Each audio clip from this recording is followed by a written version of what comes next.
할머니 도와주세요. 7살 손녀가 아들 집에 갔다가 도움을 청하는 모습을 보고 깜짝 놀랐습니다.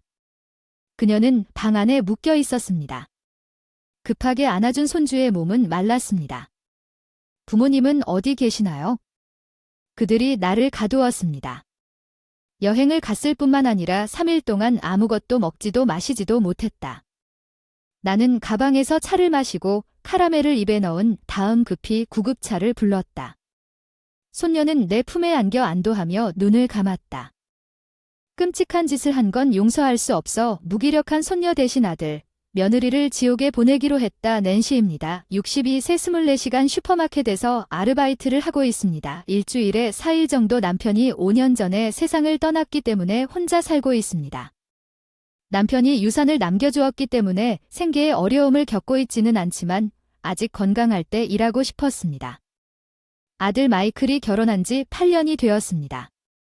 30분. 떨어진 집에 살고 있어요. 딸 올리비아가 6년 전에 결혼해서 이웃으로 이사했는데 원하면 만날 수 있어서 마음이 편했어요. 누군가는 혼자 사는 것이 외롭다고 하지만 자유롭고 편해요. 그런데 한 가지 걱정되는 건 아들의 가족 문제였습니다. 아들의 아내 소피아는 아들보다 10살 어리거든요. 결혼할 당시 겨우 18살이었는데 편의점에서 아르바이트를 하다가 아들을 만났기 때문에 걱정이 되었어요. 그 사람이 매니저로 일했던.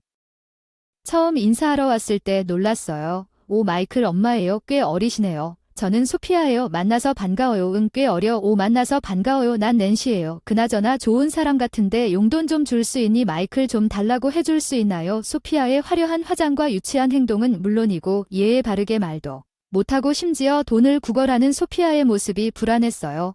내 아들이 어린 여자친구를 껴안고 걸 지켜보지도 말고 엄마 소피아 귀엽지 않아? 진짜 딸처럼 대해주고 용돈도 좀 줘. 아들의 우스꽝스러운 말에 머리를 때리고 싶었지만 소피아가 있어서 참았다. 미안해. 지금 현금이 하나도 없어. 넌 인색해. 소피아는 혀를 차며 어린아이처럼 삐죽거렸다. 솔직히 이 상황 때문에 두 사람의 결혼을 반대하고 싶었지만 소피아가 너무 힘들어서 받아들여야 했다.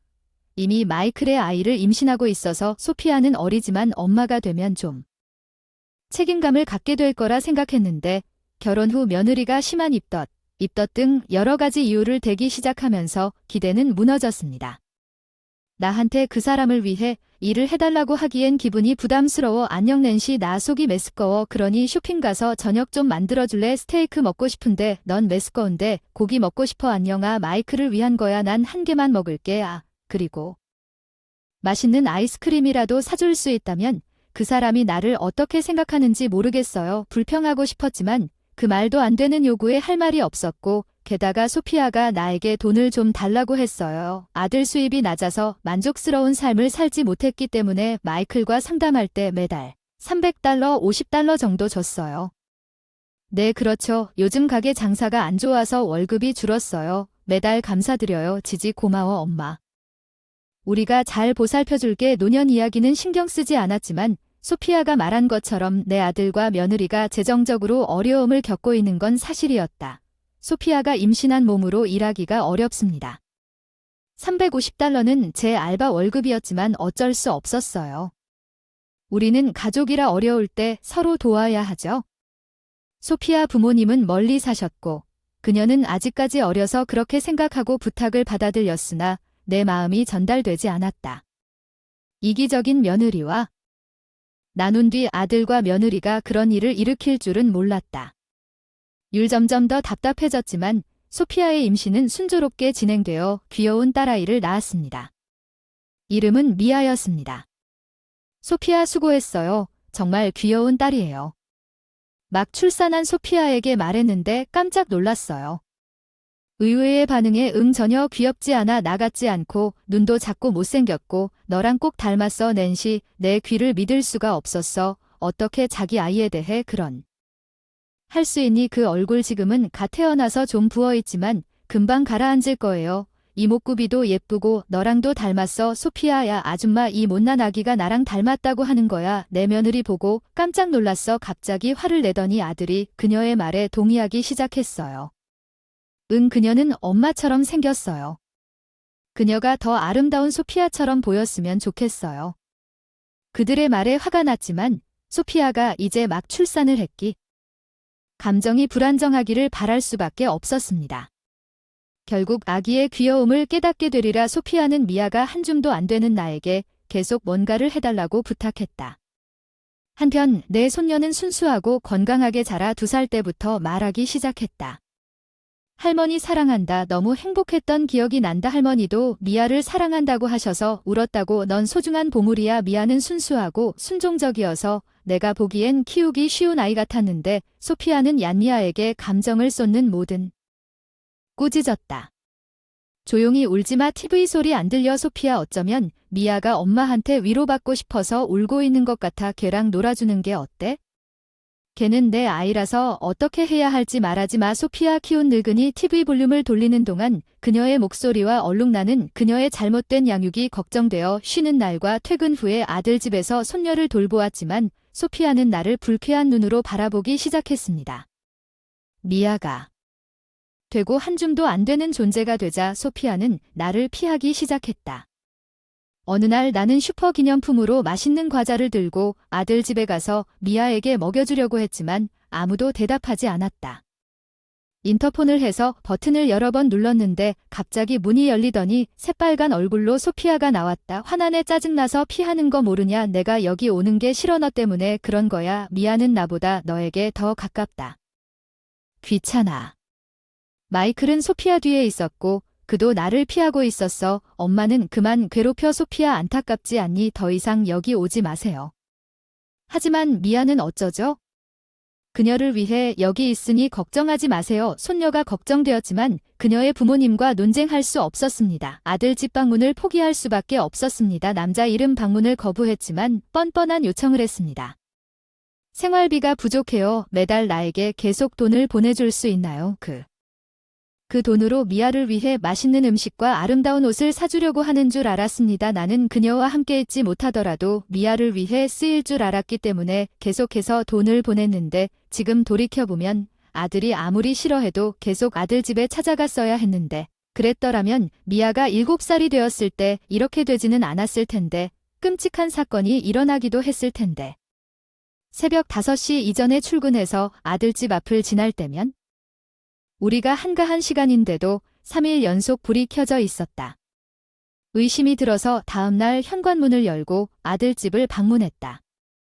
내 앞에 펼쳐진 기이한 광경. 할머니 도와줘. 미아는 눈물을 흘리며 거실 기둥에 묶인 채 방에 난방도 안 되고 추위에 떨고 있었는데 급히 안아줬더니 손녀 몸이 말랐다. 저번에 본 이후로 살이 많이 빠졌다. 얼굴이 창백하고 뺨에 색이 없었다. 너희 부모님은 어디 계시냐? 나를 여행을 갔는데 손녀가 그뿐 아니라 밥도 안 마시고 술도 안 마셨다고 한다. 3일 동안 뭐든지 급하게 가방 뒤져 차 한 잔 주고 입에 카라멜 넣고 급하게 구급차 불렀어. 미아는 내 품에 안겨 안도감에 눈을 감았어. 용서할 수 없어. 그런 끔찍한 짓을 해서 병원까지 동행했는데 아들 며느리와 휴대폰으로 연락이 안 돼서 손녀는 목숨은 건졌지만 영양 상태가 많이 안 좋아서 입원을 하게 걱정하다가 병원에서 경찰에 신고한 뒤 더 끔찍한 상황이 벌어졌다. 강력하게 나를 비난하는 형사에게 신문을 받았다. 손녀에게 이런 고통을 안겨준 것이냐? 절실이 아니라고 설명했다. 별거 하다가 일어난 일이다. 딸을 찾기 위해 2시간 만에 풀려났고 딸 올리비아에게 연락을 했고 딸 올리비아와 남편은 차를 타고 이웃주에서 급히 달려왔다. 몸 상태가 안정된 손녀를 딸과 사위에게 맡기고 돌아왔다. 택시를 아들 집으로 조사하다가 아들 책상에서 여행 일정을 발견했고 아들 집 주변 이웃들에게 물어보니 다음 날 밤 집으로 돌아올 것이라는 사실을 알게 됐다. 놀라운 사실을 발견하고 병원으로 돌아갔다. 딸, 남편과 향후 대책에 대해 다시 논의하고 과감한 결단을 내렸습니다. 다음 날 저녁 아들, 며느리가 집에 돌아오자 손녀가 치료받고 있던 병원을 떠나 며느리의 건강을 위해 아들 집을 방문했습니다. 로가 문을 열었고 눈살을 팔짱을 끼고 여기서 뭐 하는 거야? 바쁘니까 집에 가라고 무례하게 말했어. 무례한 말에 망가질 뻔했지만 이제 물러설 수가 없어. 미아를 만나러 왔어요. 제발 허락해주세요. 보세요. 소피아가 혀를 찼어요. 미아가 친구와 함께 있었다고 거짓말을 했는데요. 이상하네요. 미아는 여기에 묶여 있어야 했어요. 당신은 그녀가 사라졌을 때 그녀를 찾지도 않았죠. 제가 그녀를 찾았을 때 미아의 사진을 보여주었어요. 내 아들과 의아한 표정으로 서로를 바라보며 사랑스러운 딸을 왜 이렇게 대했느냐, 아직도 부모냐. 미아는 추위에 떨며 아무것도 먹지 않았는데 아들과 며느리가 소리를 질렀다. 그리고 반항하게 된 것은 미아의 잘못입니다. 우리가 그녀를 사랑으로 키우고 있지만 그녀는 반항적입니다. 우리가 그녀를 묶지 않으면 그녀는 집에 있는 모든 것을 파괴할 것입니다. 우리는 선택의 여지가 없습니다. 소피아는 미아를 나쁜 사람으로 만들기 위해 거짓말을 했고 그들은 기미를 보이지 않았습니다. 너희 둘이 밤늦게까지 같이 놀다가 미아는 혼자 두고 어떻게 가끔 야근해야 한다고 그러냐. 이상한 소리 하지 마. 너희 둘이 동네에서 유명해지는 건 다 안다은 이웃들한테 물어보러 돌아다녔어. 미아가 어렸을 때 자주 찾아갔던 아들, 며느리의 형편을 알아보기 위해 동네의 많은 사람들이 손녀를 걱정하고 있다는 것을 알았고 미아가 공원 근처에 혼자 있던 것을 안다고 했다. 늦은 밤. 겨울에 집이 잠겨 있던 것 같은데 누더기 옷을 입은 모습을 참아볼 수 없었던 이웃이 그녀를 집으로 데려가 매일 밤마다 아들과 딸을 보살펴 주었습니다. 법이 늦게 집에 돌아왔고 그들은 카지노와 바에서 노는 것을 목격했습니다. 동네 사람들은 모두 미아의 상황에 대해 뭔가 조치를 취해야 한다고 말하고 있지만 우리가 미아에게 열쇠를 주면 그녀는 집에 있는 모든 것을 파괴할 것입니다. 그렇지 않습니다. 잠긴 것인가요? 미아가 배고플 때 아무것도 먹지 말라고 해서 일어났어요. 미아는 영양분을 충분히 섭취하지 못해서 몸이 너무 말랐어요. 사실 어느 날 병원에서 미아가 집에 늦게 오기를 기다리고 있던 미아한테 직접 들은 말이에요. 너무 배가 고파서 참지 못하고 냉장고에 있는 케이크를 먹었는데 알고 보니 소피아 케이크였고 며느리는 화를 내며 열쇠를 주지 않고 밖에 내버려 두었습니다. 소피아는 내 이야기를 나를 노려보았다. 미아가 당신처럼 늙은 노파처럼 보이기 때문에 미아를 귀엽게 생각할 수 없다. 미아가 당신에게 그렇게 중요하다면 나는 그녀를 당신에게 줄 것이다. 나는 그녀의 말도 안 되는 말에 말문이 막혔다. 영양실조 진단을 받고 입원했습니다. 제 지원금은 미아를 위한 것이 아니라 여러분의 오락을 위해 사용했습니다. 자녀의 돈은 부모의 거심으로 사용할 수는 있지만 인색하지 마십시오. 아이를 제대로 키우지 않고 방치하는 것은? 게다가 이미 경찰에 신고가 들어와 아들과 며느리들은 경찰이라는 말을 듣고 순간 얼굴색이 변했지만 곧바로 미아가 까다롭다고 하면 범죄가 아니라고 반박했다. 말랐는데도 밥을 안 준다는 건 옆집 이야기는 그냥 루머일 뿐 증거는 아니고 의기양양하게 웃으면서 내가 지금 녹음한 것도 모른다고 했고 사진보다 더 확실하게 증언한 사람도 있더라. 쇠사슬로 묶인 미아와 병원 진단서 사실은 손녀였다고 증언한 미아 용의자라 체포될. 미아 덕분에 오해가 풀렸다. 나를 이렇게 괴롭힌 건 할머니가 아니라 엄마였다. 아빠, 제 아들과 며느리가 잘못한 게 분명해졌어요. 제 아들과 며느리가 탈출로를 놓치고 당황하기 시작했어요. 잠깐만요. 경찰에 당신이 그 사람을 사슬로 묶었다고 말해줄 수 있나요? 우리가 구원받을 방법은 맞아요. 당신은 마이클의 부모 아닌가요? 당신은 부모가 자녀를 보호해야 하지 않습니까? 우리를 도와주세요. 나는 그들의 이기심에 역겨웠습니다. 당신의 아이를 그렇게 대하는 당신에게서 그런 말을 듣고 싶지 않습니다. 오늘부터 마이클의 부모 역할을 그만둘 거예요. 엄마가 저를 도와주시지 않겠습니까? 그렇게 해도 괜찮고 미아를 보지 않아도 됩니다. 제가 마이클에게 내가 그와의 관계를 끊을 것이고 그가 해야 한다고 말한 것을 미아에게 주지 않을 것입니다. 그와 그의 아내가 살았던 집을 떠나십시오. 실제로 그들이 살았던 집은 우리 가족의 집이었고 내 이름으로 빌려주었습니다. 돈이 없어서 수 없습니다. 마이클이 매달리고 있었습니다.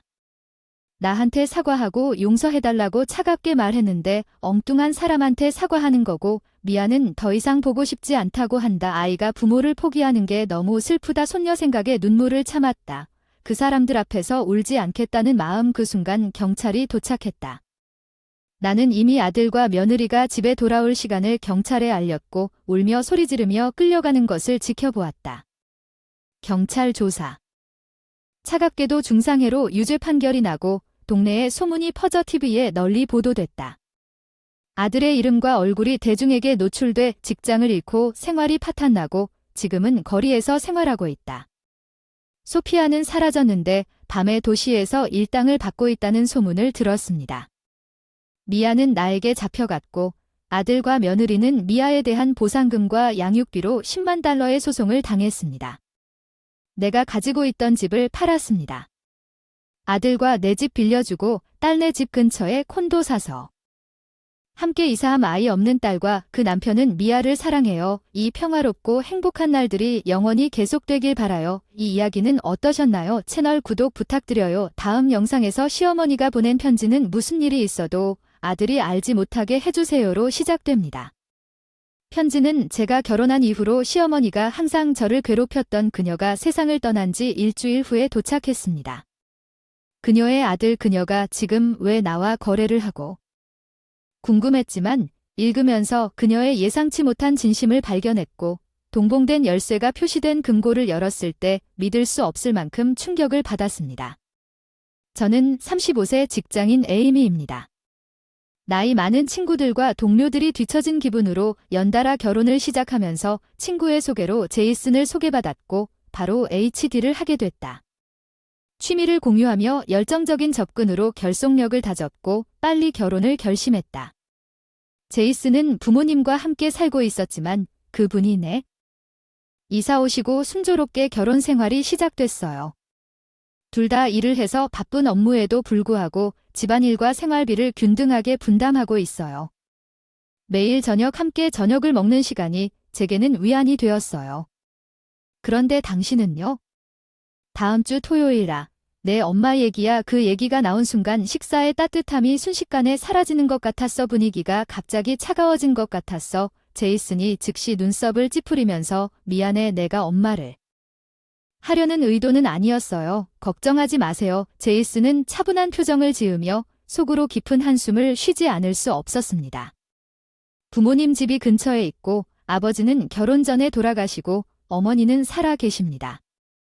혼자인데 그녀와의 관계는 별로 좋지 않았어. 정말 35살이냐 아직도 매너가 부족해. 부모님이 어떤 교육을 주셨는지 내 조는 결혼 소개 때 훨씬 예의 바르게 행동했어. 나는 긴장해서 차를 쏟았고 어머니는 시어머니가 개를 쓰다듬으며 조롱했습니다. 당신은 제이슨에게 적합하지 않습니다. 저는 이 결혼에 반대합니다.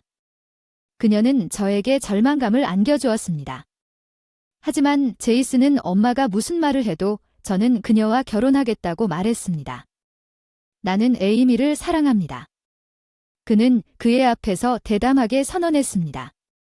엄마와 나는 제이슨의 말에 감동을 받았고 엄마의 반대에도 불구하고 결혼을 하게 되었지만 그동안 걱정했던 그녀와의 관계가 나의 신혼생활에 큰 영향을 미치기 시작했다. 제이슨은 나와 같은 며느리를 둔 것이 제대로 교육시켜줄 테니 쉬는 날 우리 집으로 놀러 오세요. 시어머니는 그런 말을 하면서 거의 매주 나를 집으로 부르기 시작했습니다. 제이슨은 함께 왔지만 아버지의 소지품을 정리하기 위해 다른 방으로 사라지곤 했고 시어머니한테만 내버려두면 집안일을 나한테 맡긴다. 에이미 부엌이 더러워 나 막 치우려고 하던 참에 내가 만든 찌개 양념이 너무 진해서 안 돼. 맛 좋다 좋으니 키우기 훨씬 쉬웠다고. 번이나 말해야 하나 미안해요. 정말 쓸모도 없고 어리거나 예쁘지도 않고 제이슨이 당신에게서 무엇을 보고 당신과 결혼했는지 가차없는 비난이 점차 나를 지치게 했어요. 걱정하지 마세요. 엄마 아직은 내가 얼마나 대단한지 모르겠어. 내가 지켜줄 테니까 걱정하지 마라. 부모님 집에서 돌아오는 길에 그 말이 늘 나를 구원해 주었기 때문에 시어머니를 방문하여 관계를 회복하려고 노력했다. 주말에는 혼자인데 태도는 여전히 완고해요. 용감한 얼굴을 하려고 서투른 미소를 지으며 함께 살고 싶나요? 우리 아파트에서는 애완동물이 함께 살 수 있도록 허용합니다. 아니요, 고맙습니다. 강아지와 함께 있으니 혼자 사는 것이 더 낫습니다. 그녀의 말이 나를 만들었습니다. 골든 리트리버를 쓰다듬으며 답답해 입술을 깨물었다. 몇 번이나 동거하자고 했지만 내 존재 때문에 매번 거절했다. 아웃사이더 입장에서는 며느리의 관계가 참 이상하게 보였을 것이다. 그리고 처음에는 시어머니가 되도록 노력했지만 노력해도 시어머니의 냉담한 태도는 나 자신을 개선하려는 노력에도 불구하고 점점 커져만 갔다. 너 같은 시어머니들은 우리 집안에 불명예야 그냥 이혼하고 나가라. 시어머니가 내가 한계에 다다랐다고 하니까 시어머니를 멸시하기 시작해서 집에 찾아가는 일도 줄어들고 표면적인 인간관계도 줄어들었다.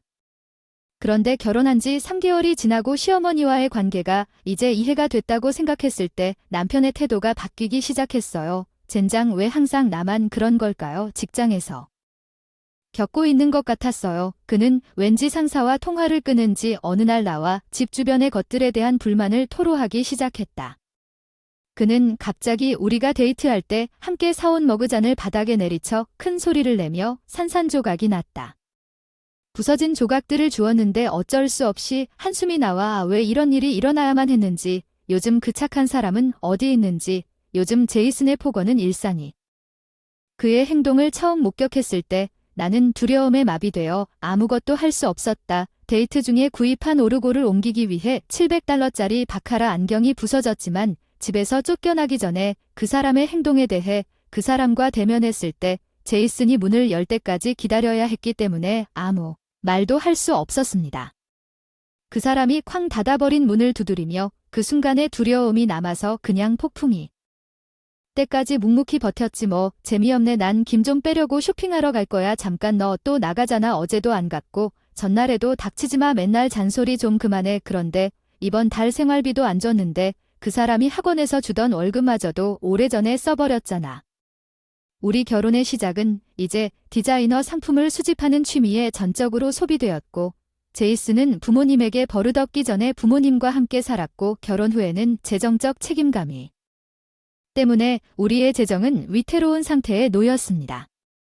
인생은 돈이 든다고 설명했는데 버릇없는 남편의 마음에 안 드는 것 같았고 나에게 생활비를 맡기지 않고 스스로 돈을 더 벌라 너 얼마나 쓸모없느냐고 소리 지르며 지저분한 거실에서 세게 뛰쳐나오더니 그날 돌아오지 않던 그 사람은 나를 혼자 두고 방을 정리하다 눈물을 흘렸다. 이런 사람일 줄은 몰랐다. 판단력이 부족하고 상대를 선택한 것을 후회했지만 생각하기에는 너무 늦었다 바랐다. 남편과 제대로 대화를 해서 상황을 좋게 만들고 싶은데 누군가에게 얘기하고 싶어도 가장 친한 친구가 시어머니라서 아마 듣지 않으실 것 같다고 제안할 수 있을 것 같지도 않았어요. 너무 헤매서 결혼 초임에도 불구하고 벌써 이혼을 생각하게 되었는데 생각이 나자마자 시어머니가 일하던 중에 제이슨이 보낸 메시지를 보고 사건이 발생해서 바로 회사를 나갔거든요. 며칠 전 존을 행복하게 산행하던 시어머니가 갑자기 시어머니를 미워하면서도 끝까지 사이좋게 지내지 못하셨다는 걸 깨달았습니다. 나는 더 이상 거기에 없었고 슬픔과 후회로 가득 차 있었고 병원에 도착했을 때 내가 할 수 있는 일이 더 있었는지 궁금했습니다. 남편은 시어머니 옆에서 눈에 띄게 떨고 있었고 그녀는 계단에서 미끄러져 시어머니를 때렸습니다.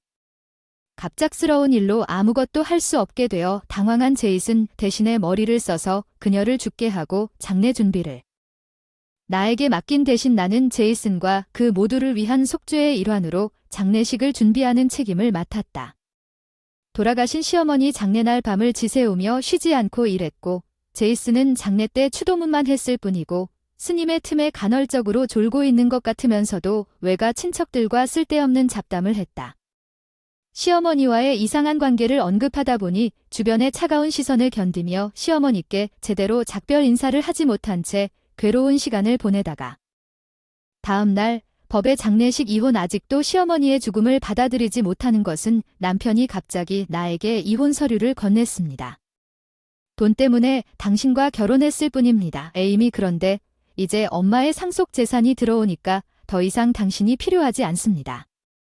이 사실에 대한 내 충격과 불신을 숨기지 마십시오. 게시 당신은 나에 대해 전혀 관심이 없었습니다. 당신은 나를 사랑한다고 말했습니다. 그것은 잔인하고 잔인한 사랑으로 당신처럼 늙은 노파와 결혼하겠다는 분명히 거짓말이었습니다. 프라임을 통과해서 은닉해둔 돈이 알고 보니 넌 그렇게 과하지도 않고 인색한데 완전히 속았어. 그는 내가 뭔가 역겨운 듯 나를 노려봤다. 그의 말이 너무 충격적이어서 나는 깊은 상처를 입고 거기 서서 이것에 서명하고 부모님 집으로 우편으로 보낼 수밖에 없었습니다. 나는 여기서 나왔습니다. 그는 나에게 이혼 서류를 밀고 아파트에서 나갔고 결코 돌아오지 않고 갑자기 혼자. 내 감정을 이해할 수 없었습니다. 어느덧 눈물이 주체할 수 없이 흘렀다. 시어머니 장례를 치른 지 일주일이 지나고 남편의 부재도 일상으로 돌아왔고 바쁜 일로 인해 불쾌한 일도 있게 됐다. 바쁜 일상 속에 그 사람과 이혼을 긍정적으로 생각하고 있었는데 힘든 일밖에 없었던 것 같지만 다 잊고 다시 시작하자고 결심한 직후 어느 날 퇴근하고 집에 오니 편지 한 통이 와 있었다. 사람 확인 우편함 무심코 숨을 죽인 시어머니의 편지가 나에게로 왔다. 정해진 날짜에 아들 제이슨이 아닌 나에게 보낸 편지라 놀랐다. 초조하게 봉투를 열어보니 이런 일은 있을 수 없다. 정말 그런 일이 일어났습니다. 편지를 훑어보니 충격적인 내용이라 겁에 질려 떨었습니다. 그런 말로 시작하는 편지의 내용이 눈을 가리고 싶을 정도로 충격적이어서 아들이 알지 못하게 해주세요. 봉투의 열쇠와 함께 어떤 곳에 주소가 있어서 바로 집에서 나와 지정된 곳으로 달려갔더니 은행 금고였고 비밀번호와 열쇠로 금고를 열자 나를 기다리고 있던 것이 있었다. 편지에 적힌 내용은 의외였다. 결국 편지에 적힌 내용이 사실인 것 같다. 그러기 위해서는 시어머니가 남긴 것을 얻기 위해 증거를 확보해야 한다. 시어머니 댁을 방문했다. 집에 먼데 이혼 서류 가져왔어 나중에 보낼게 근데 더 중요한 건 존이 주인을 잃은 이후로. 상태를 확인하러 왔는데 존이 시어머니 방에 쓸쓸히 앉아 있었는데 눈치채자마자 나 그놈이 꼬리를 힘차게 흔들며 달려왔어. 제대로 보살핌을 받지 못한 것 같았고 털 상태도 좋지 않았어. 시어머니가 보낸 편지에도 존을 잘 부탁한다고 했으니 집에 데려가도 될까요? 나는 제이슨에게 완벽하다고 물었습니다. 나중에 그를 산에 버릴 계획이었는데 솟아오르는 분노를 억누르면서 존의 화장실과 장난감을 가져가도 될까요? 라고 물었고 제이슨은 기꺼이 그것이 일부라고 생각하고 내가 존의 것을 싣는 동안 모든 것을 가져가는데 동의했습니다. 차에 소지품을 싣고 시어머니가 숨긴 증거물을 슬쩍 모아 집에서 나갔다. 집에 오자마자 바로 살펴보더니 급작스러운 죽음의 이유를 알게 되니 또 눈물이 핑 돌았다.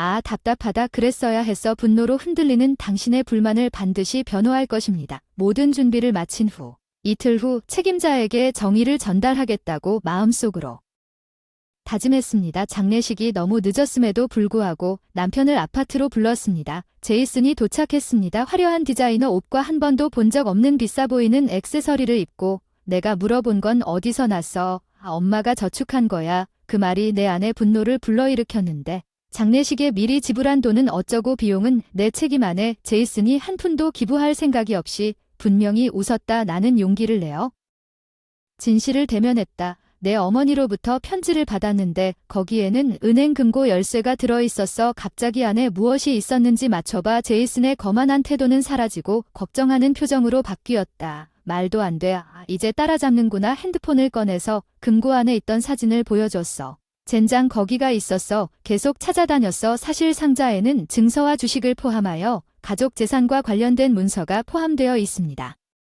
이 문서는 나에게 속해야 합니다. 이제 돌려주는 어디입니까? 제이슨이 비눈으로 나를 에둘렀습니다. 죄송합니다. 그런 일은 일어나지 않을 것입니다. 유산이 상속되지 않기를 바라는 어머니의 바람이었습니다. 제이슨에게 주라. 내가 선언하니 무슨 말이냐. 제이슨이 너에게 이유를 나보다 더 잘 알라고 하였느니라. 나는 그렇게 말하였고 그의 어머니에게서 받은 편지의 사본을 그의 손에 건네주었느니라. 내 아버지는 강에 떨어져 돌아가셨느니라. 사고 며칠 전 편지에 따르면 제이슨은 사치스러운 구매로 인한 아버지에게 돈을 구하고 아버지와 멀어졌지만 얼마 지나지 않아 제이슨의 아버지가 의심스러운 상황으로 사망했고 제이슨의 어머니와 그 모두가 상속을 받았습니다. 그 아버지의 재산 당신이 돈 때문에 아버지를 죽였을지도 모른다고 당신 어머니는 줄곧 의심했어요. 말도 안 되는 소리 그만하세요. 여기에 적힌 모든 것은 거짓말입니다. 제이슨이 소리치고 편지를 갈기갈기 찢었습니다. 당신이 뱉어내는 말도 안 되는 사본임에도 불구하고 엄마는 아무것도 맡기지 거예요. 특히 너희 둘이 사이가 좋지 않아서 너희에게 너무 중요해. 제이슨은 그건 사실이 아니라고 외쳤어. 너희 엄마는 실제로 나에게 관심을 갖고 있었어. 그래, 시어머니가 나에 대한 냉담함은 남편이 아들의 진짜 성격을 알면서 나를 보호하기 위한 것이었지. 그녀는 의도적으로 비열한 행동을 했어. 그런 남자의 먹잇감이 되지 않도록 저에게 이혼을 강요하는 편지에는 저와 그분께 사과와 감사의 마음을 담아 저의 행복을 간절히 시어머니가 참으로 착하고 정의로운 분이었는데 당신은 그렇게 가셨습니다.